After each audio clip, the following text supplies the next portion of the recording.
Ngayon naman po, ituturo ko kung paano mag-compute ng wirings, kung ano yung mga gagamitin mong wires at kung gaano kahaba, kung gaano kakapal.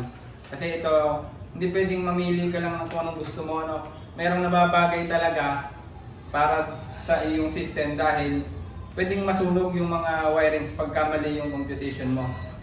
So meron po tayong tinatawag na VDI, Voltage Drop Index. Ito, Voltage Drop Index. Ang formula niya ayan, VDI is equal to I times D, ibig sabihin ay current times distance. Kung gaano kahaba yung wirings na gagamitin mo, Tapos ito, over voltage times percent loss. So ang kalimitang percent loss ng mga voltage natin sa wirings between 2% to 5%. So gawin nating 2% para yun yung pinaka safe, kumbaga ay yung pinakasagad sa 2% tayo, gagawin natin 2% ito. Yan, times 2. Voltage times 2 ang mangyayari. So ganito ang pag-compute niya, kapag ka dito may iksi lang yung wires, common sense lang yung ginagamit ko dito. So yan naman po ay may iksi, hindi mo na kailangan sukatin ang haba niyan, wala pa namang 1 meter. Ganito na lang po ang computation ko diyan.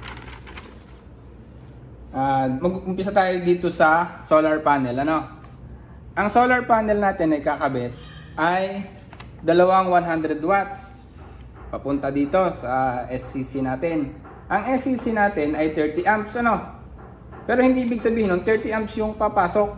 Depende yun kung ilan yung nanggagaling dito sa ating photovoltaic, dito sa ating solar panel. So yung dalawang panel natin ay 5 watts ang isa. So 5 plus 5 is equal to 10 amps. So 10 amps yung gagamitin mo na galing dito. Dapat. Itong wirings na to, in advance ko pa ito. Kumbaga lagi namang ito yung pinaka ginagamit madalas ng mga nagsiset up ng solar power, Ito ay 30 amps, number 10. AWG number 10 yan. American wire gauge number 10. Ang positive po nito ay 30 amps. 30 amps. 10 amps yung manggagaling dun sa solar panel natin. So kayang-kaya niya. Ngayon, sabi ko nga, lagi niyong bababaan ang breaker kaysa dito. Ito ay 30 amps. Ito ay 20 amps. Bakit? Kasi ganito yan. Bago pa ito masunog, kaya niya yung 30 amps.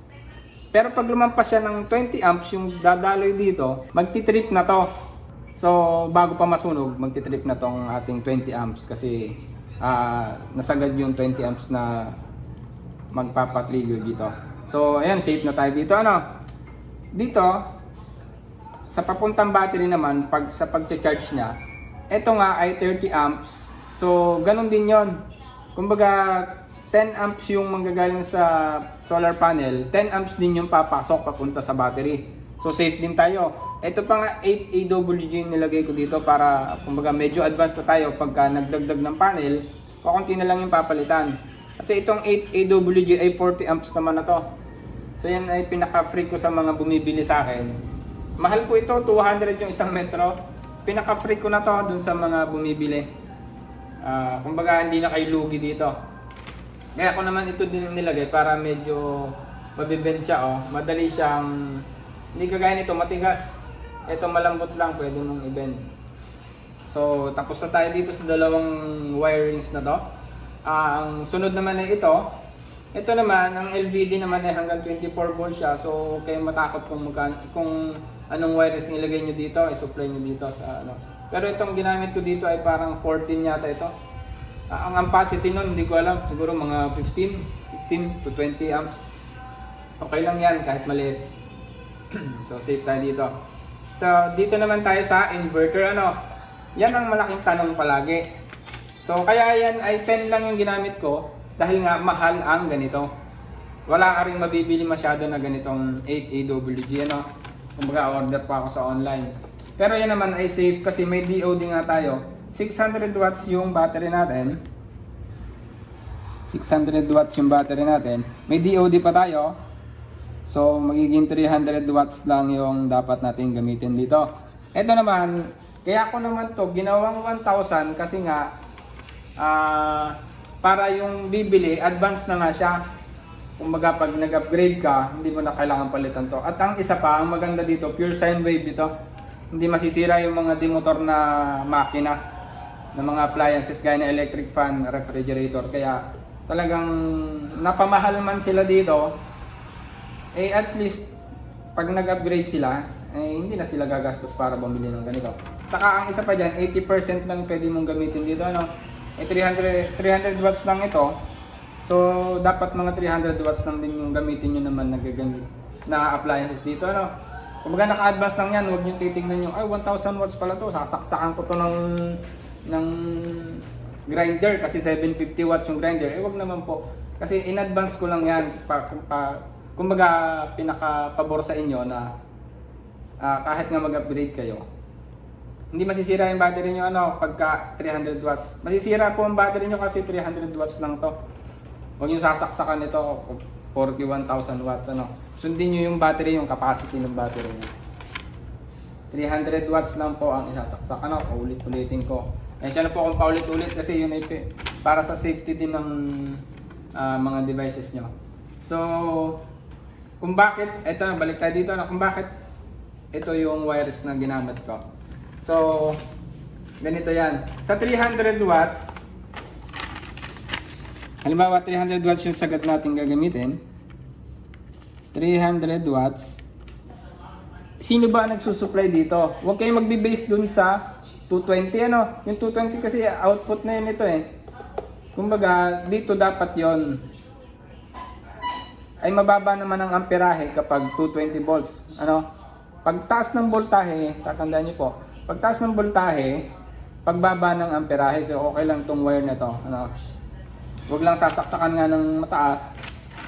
Pero kaya nito, parang 10 amps yata to, eh kung 220 naman yung pagbabasihan, hindi naman tataas ang amperahe. So dito tayo, 12 volts po yung battery natin. So 300 watts divide 12 volts is 25 ampere. So yan po yung computation ko dito. 300 watts yung gagamitin mo dito. So dito siya nang gagaling sa battery, dun mo i-divide yung voltahe nito. So watts over volt is current I. Yan yung ohms law natin. Para sa mga hindi po relate. Yan po. VIR. Yan, ganyan po yung ohms law. Yan po ay, pag hinanap mo yung V, yung voltage, pag mo-multiply mo lang I times R, yung current and resistance. Ay, mali pala VIR. Ba't resistance to? PIV pala tayo. PIV. Yan. Power, yun yung watts. I, current, yung ampere. Yung VI, yung voltage. Pag hinanap mo yung power, pag times mo lang yung current at voltage. Ang current po ay ang unit ay ampere. Ito yung 25 times 12 is 300. Pag ang hinanap mo ay yung current, yung power divided by voltage, yun yung ampere, yung I, current. Yung unit yan. Pag hinanap mo naman ay yung voltage, given yung power, tapos yung current, which is I, ampere nga ang unit, ulit-ulit P over I, kumbaga ay watts over current. 300 watts divide 25 is 12 volts. Ganun lang po yan. So, alam po ng iba yan. So, balik tayo dito. 300 watts, ang gagamitin mo dito, divided by 12 volts nito, is 25 ampere. So, pasok pa rin po itong wire na ito dahil 30 ampere nga ito. Sabi ko Ang problema, pagka 20 amps lang din inilagay mo dito. Pero yan po ay in advance ko din. Ito po ay 32 amps na kaya pa rin itong 25 ampere dito. Pag yan po ay lumagpas sa 30, so mababa nga pala Mas mababa ito dito ngayon.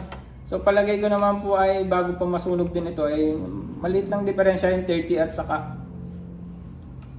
30 at saka 32. Kumbaga 2 amperes lang. Alangan naman po lagyan natin ng 20, hindi masasaksakan ng 30 watts ito.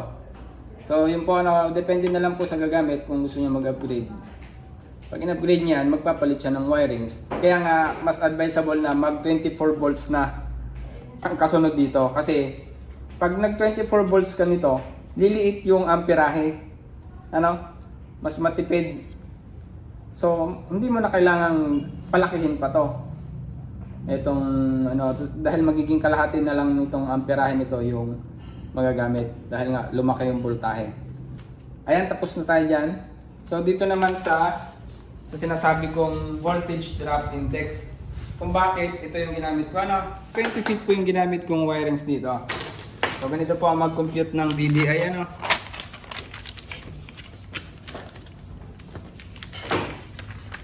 So yung galing sa panel, VDI po ito yung formula. Yung I po yung current. So yan po, yung I po yung current is dalawang panel 10 amps, 10 ampere times yung distance po ginamit ko ay 20 feet times 20 feet over yung voltage po natin ay 12 volts times yung percentage na ginagamit mo nga ay 2. So yan. 10 times 20 is 200 ampere over feet. Ba't over pala? Basta ganyan. Tapos 12 times 2 is 24 volts. 200 divided by 24 is 8.33. 8.33. Hindi na natin kailangan yung unit niyan kasi VDI yan kahit wala na tong mga to. Yan. So yung 8.33 hindi po yun hindi pa yun. Hahanapin pa natin. Yan yung VDI 8.33. Hahanapin mo yan dito kung nasaan yung 8.33. So yung VDI ay 8.33. Nandito sa 8. Nasa 8. So dapat ang gamit diyan ay AWG 8 which is 55 amps ang capacity, 40 to 50. So dito sa atin hindi naman required na sundin ito. So ito ay 10 AWG lang ang ginamit ko kasi nga sabi ko common sense yung ginamit ko dito. Ang iniiwasan natin diyan ay yung voltage drop. Para lang maiwasan yung voltage drop. So yan po yung computation ko. Dapat ito ay 8 AWG base sa voltage drop index na kinumpute natin. Pero ito pa rin ngayon ginamit ko sa kagaya ng mga ginagamit ng iba. Hindi ko pa rin siya talaga sinunod. Pinakita ko lang yung computation niya. Dito pati sa Pinas naman matitigas nga ang ulo ng Pinoy. Kaya ang maaari ay pag-aariin. So yun lang po. Yan po yung tungkol sa wirings. For na po yan. May may-ari na yan.